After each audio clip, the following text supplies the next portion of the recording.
नमस्कार साथियों, प्रयार क्लासेस में आपका स्वागत है। आज हम उत्तर प्रदेश के संगीतज्ञ, चित्रकला आदि को देखेंगे एवं संगीतों को देखेंगे।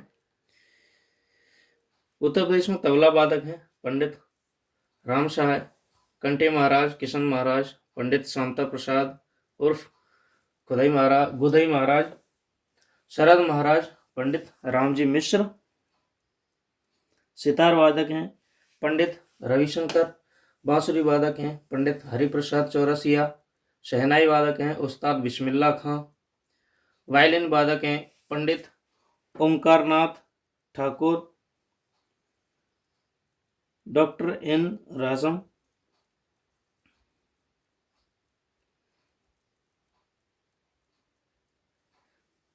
सारंगी वादक हैं पंडित गोपाल श्री मिश्र, पखावज वादक हैं कुदऊ सिंह।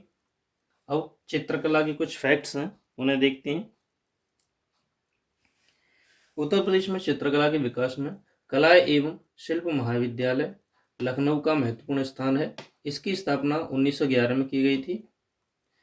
1973 में कला एवं शिल्प महाविद्यालय लखनऊ को लखनऊ विश्वविद्यालय की कला के संकाय के रूप में मान्यता प्रदान की गई। सन 1920 में वाराणसी में स्थापित भारत कला परिषद की भी प्रदेश में चित्रकला के विकास में महत्वपूर्ण योगदान रहा है। नगर निगम आर्ट गैलरी की स्थापना 1949 में की गई थी। लखनऊ में यह स्थित है। ललित कला अकादमी लखनऊ की स्थापना 1962 में की गई तथा 1976 में वाराणसी में वर्किंग आर्टिस्ट ऑफ वाराणसी की स्थापना की गई थी। भारत कला भवन काशी हिंदू विश्वविद्यालय में वाराणसी में स्थित है। इसकी स्थापना 1950 में की गई थी। भारत कला भवन देश में चित्रकारी के विशालतम संग्रहालयों में से एक है। रमेश चंद्र सारथी, नित्यानंद, चमन सिंह चमन तथा सुरेंद्र बहादुर इत्यादि प्रदेश के अंतर्राष्ट्रीय ख्याति प्राप्त चित्रकार हैं। प्रदेश के अनेक विश्वविद्यालयों में चित्रकला के स्नातक पाठ्यक्रम से लेकर के शोध उपाधि तक की व्यवस्था है। इनमें से काशी हिंदू विश्वविद्यालय, अलीगढ़ मुस्लिम यूनिवर्सिटी, इलाहाबाद, आगरा, कानपुर, दयालबाग, मेरठ, बरेली, गोरखपुर आदि जो यूनिवर्सिटियां हैं वे ड्राइंग के क्षेत्र में काम कर रही हैं।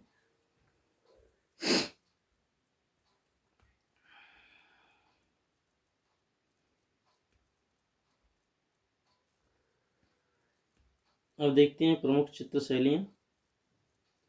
पहली है कंदरा शैली या मिर्जापुर शैली। मिर्जापुर की गुफाओं के चित्रों को प्राग ऐतिहासिक शैली की पृष्ठभूमि के अभाव में ही ये घटनाओं की रेखाओं के माध्यम से चित्रित किया गया है। दूसरी है मथुरा एवं ब्रज शैली। इसमें प्रेम, प्रकृति और भावनात्मक व्यक्ति की जीवंतता प्रदान की गई है। अगली है बुंदेली शैली। एक है आगरा एवं मुगल शैली। इसमें छवि, भवन और कई दृश्य जो प्रारंभिक चित्र थे वे सौंदर्य के युद्धों के आदि दिए गए हैं। मिश्रित शैली, ये आधुनिक और पुरानी शैली का मिश्रण रही है। लोकगीत हैं प्रमुख विरहा, शेता, रशिया, कजरी, आला, ढोला, भरथरी, ये लोकगीत हैं प्रमुख यूपी के।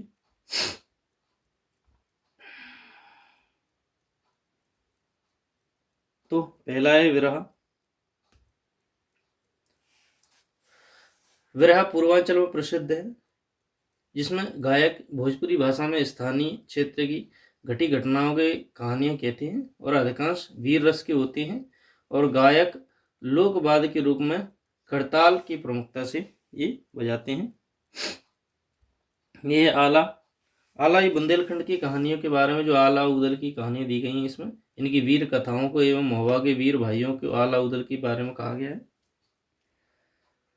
अगला है चेता।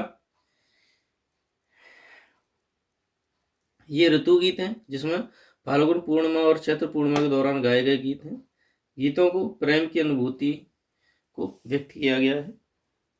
रसिया, ये ब्रजभूमि की जो प्रसिद्ध लोक गायन है उनकी परंपरा रही है। भगवान श्री कृष्ण के जो उपासना के तरीके हैं उनमें बताए गए हैं।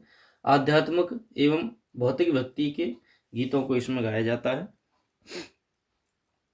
कजरी है, यह सावन के महीने में गाए जाने वाले भजन लोकगीत हैं। इसे मुख्यतः महिलाएं गाती हैं। प्रमुख लोक नृत्य हैं नौटंकी।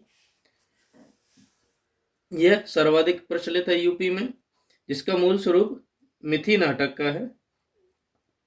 इसमें हाथरसी तथा कानपुरी नाटक शैलियों का संवाद गायन लोक नृत्य के माध्यम से किया जाता है।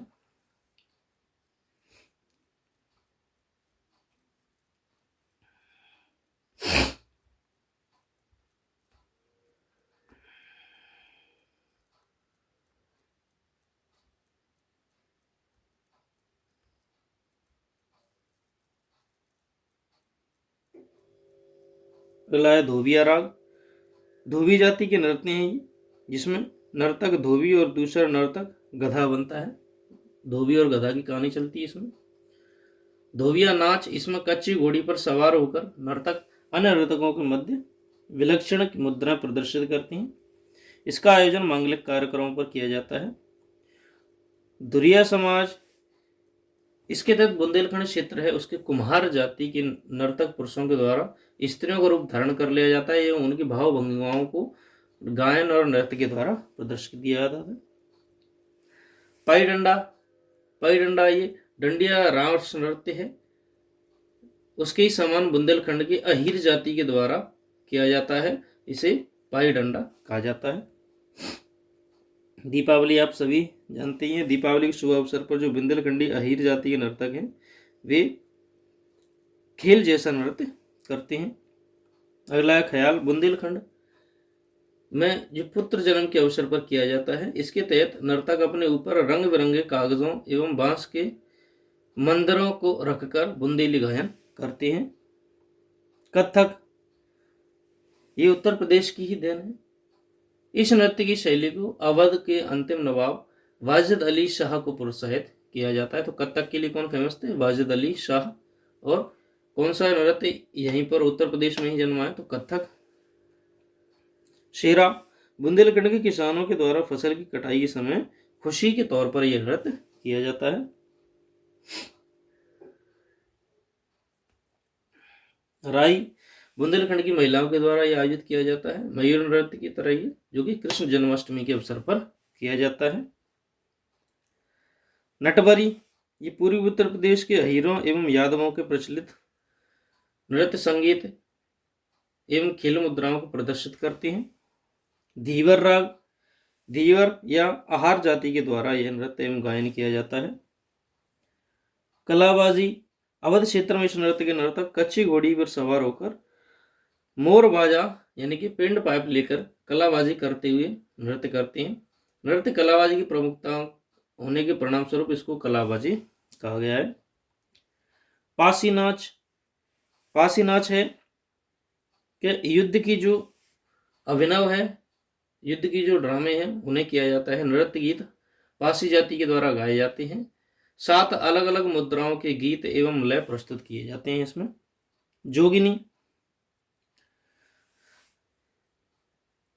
साधु की वेशधारी स्त्री पुरुष नर्तकों द्वारा एवं साधु वेशधारी पुरुष नर्तकों के द्वारा सामूहिक रूप से यह किया जाने वाला नृत्य अवध क्षेत्र में चलता है और रामनवमी के अवसर पर किया जाता है। पहले इस नृत्य में स्त्रियां भी भाग लेती थीं, लेकिन अब उसका अभिनय स्त्री का रूप धारण कर लेते हैं पुरुष। अगला है चरकुला। यह नृत्य ब्रजभूमि में रथ के पहिए पर अनेक घड़ों को रखकर किया जाता है। इसे ब्रज का घड़ा नृत्य भी कहा जाता है।